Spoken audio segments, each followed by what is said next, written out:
Im Jahr 2019 fegte mitten im majestätischen russischen Altegebirge ein heftiger Schneesturm durch die Landschaft und bedeckte sie mit eisigem Weiß.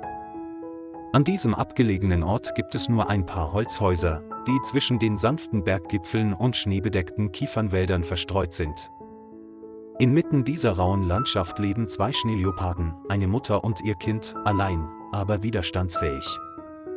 Der junge Schneeleopard ist im Jagdlernalter, aktiv und immer neugierig auf die große Welt um ihn herum.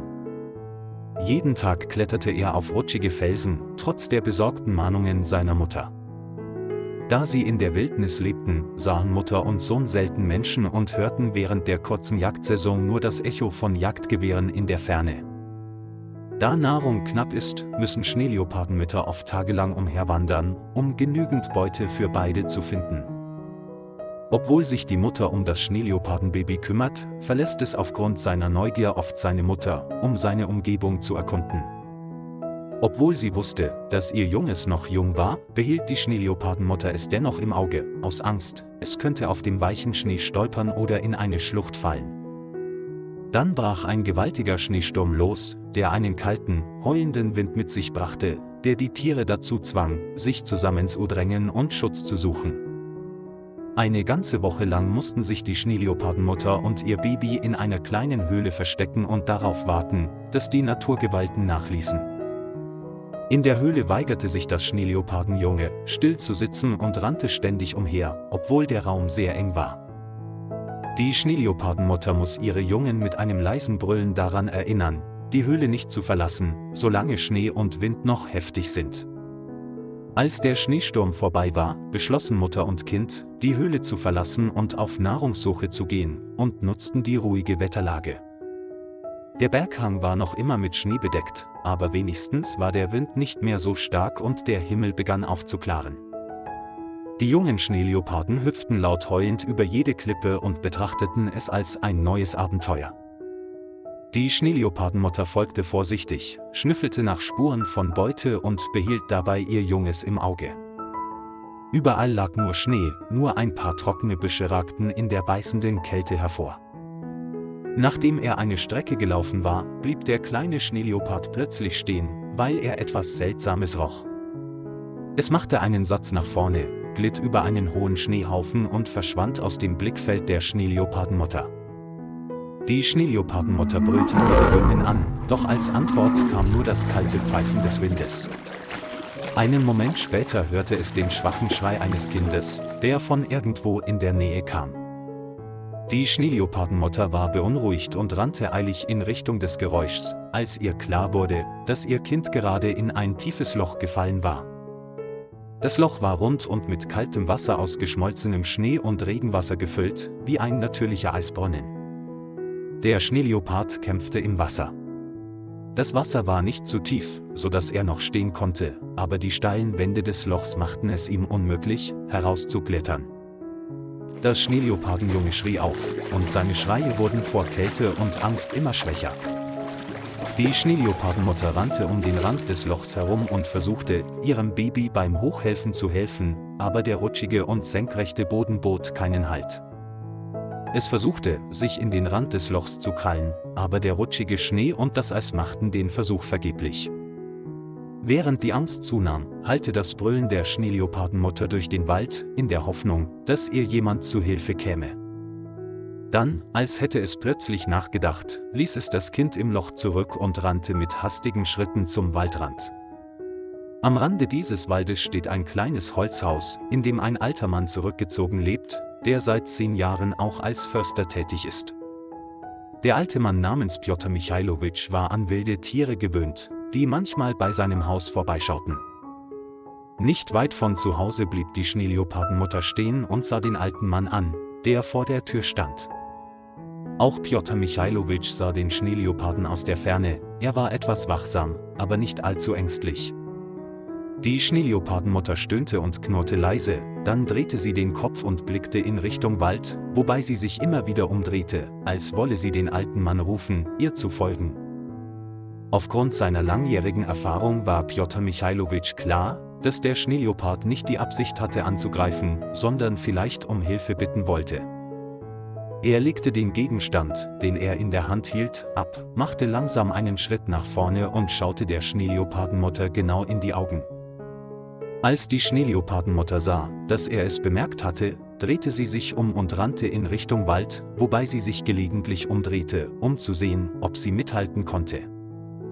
Pjotr Michailowitsch holte tief Luft, beschloss, seinen Stock zu nehmen und ging dem Schneeleoparden hinterher. Der Weg durch den Wald war mit einer dicken Schneeschicht bedeckt und der alte Mann wäre manchmal fast ausgerutscht, weil der Boden holprig und rutschig war.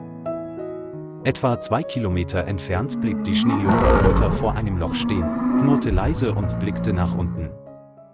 Pjotr Michailowitsch näherte sich, bückte sich und sah einen kleinen Schneeleoparden, der unten im Wasser zappelte.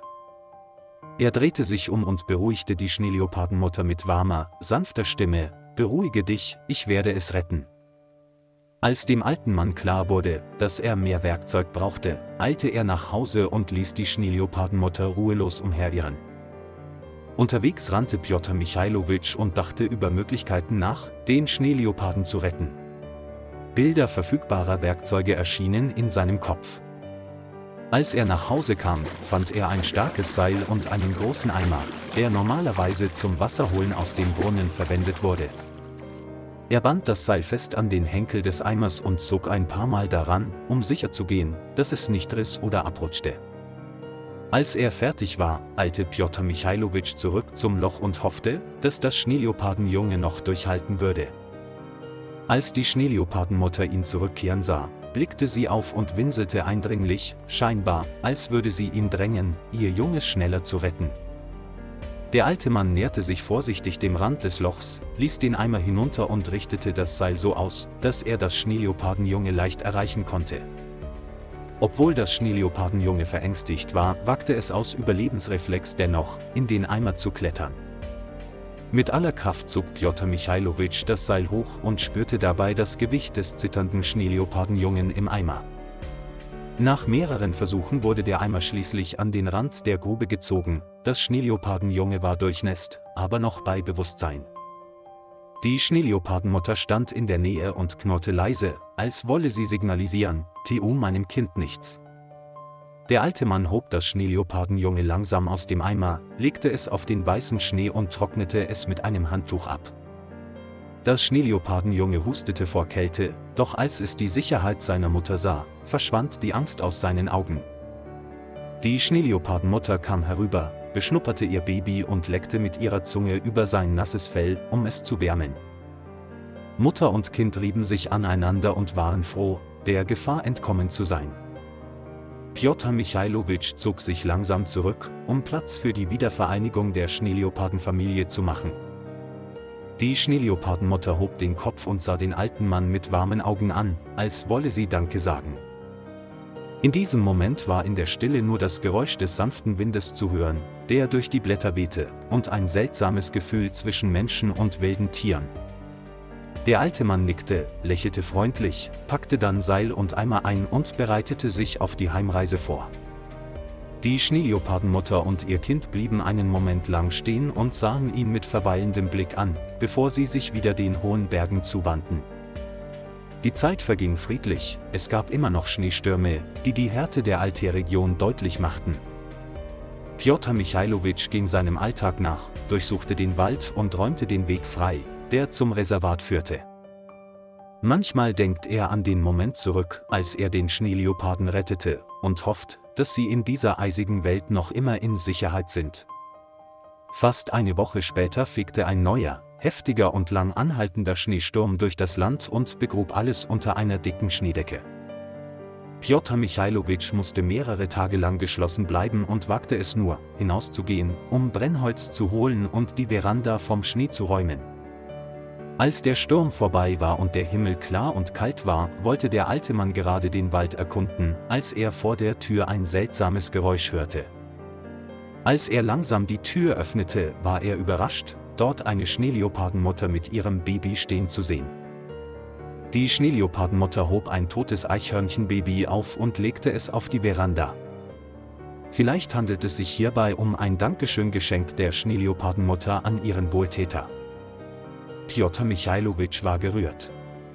Er bückte sich, um das Eichhörnchen aufzuheben, und sah dann die Schneeleopardenmutter respektvoll an. Das Schneeleopardenbaby schien sich vollständig erholt zu haben und rannte um die Füße seiner Mutter herum, seine Augen waren so schelmisch wie immer. Der alte Mann rief leise, öffnete die Tür weiter und bedeutete ihnen, hereinzukommen. Die Schneeleopardenmutter zögerte einige Sekunden und ging dann vorsichtig ins Haus, das Schneeleopardenbaby folgte ihr. Obwohl sie die Worte des alten Mannes nicht verstehen konnten, fühlten sie sich sicher, ohne das Gefühl einer Gefahr oder Bedrohung. Pjotr Michailowitsch nahm eine alte Decke und breitete sie neben dem Ofen aus, damit die beiden Schneeleoparden sich hinlegen und warm halten konnten. Das neugierige Schneeleopardenjunge beschnüffelte alles, vom Holztisch und den Hockern bis hin zum Brennholzstapel in der Ecke des Hauses. Der alte Mann lachte über die Verspieltheit und schloss vorsichtig die Tür, da er nicht wollte, dass der kalte Wind hereinwehte.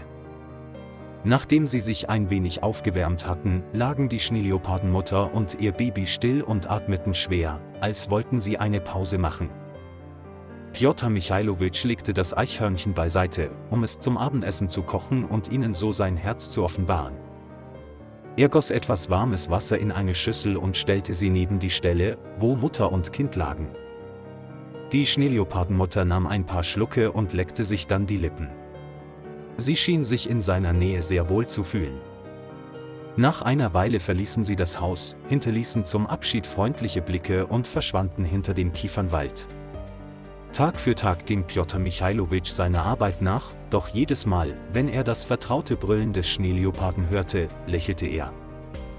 Wie von ihm vorhergesagt, kamen ab und zu die Schneeleopardenmutter und ihr Junges zum Haus.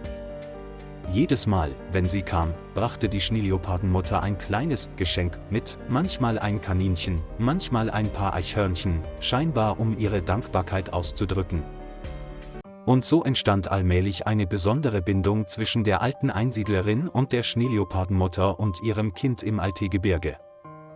Die Geschichte der menschlichen Liebe und der wilden Tiere hallt für immer in den Herzen derer wieder, die sie kennen, und verbreitet Wärme im eisigen Raum des fernen Russlands.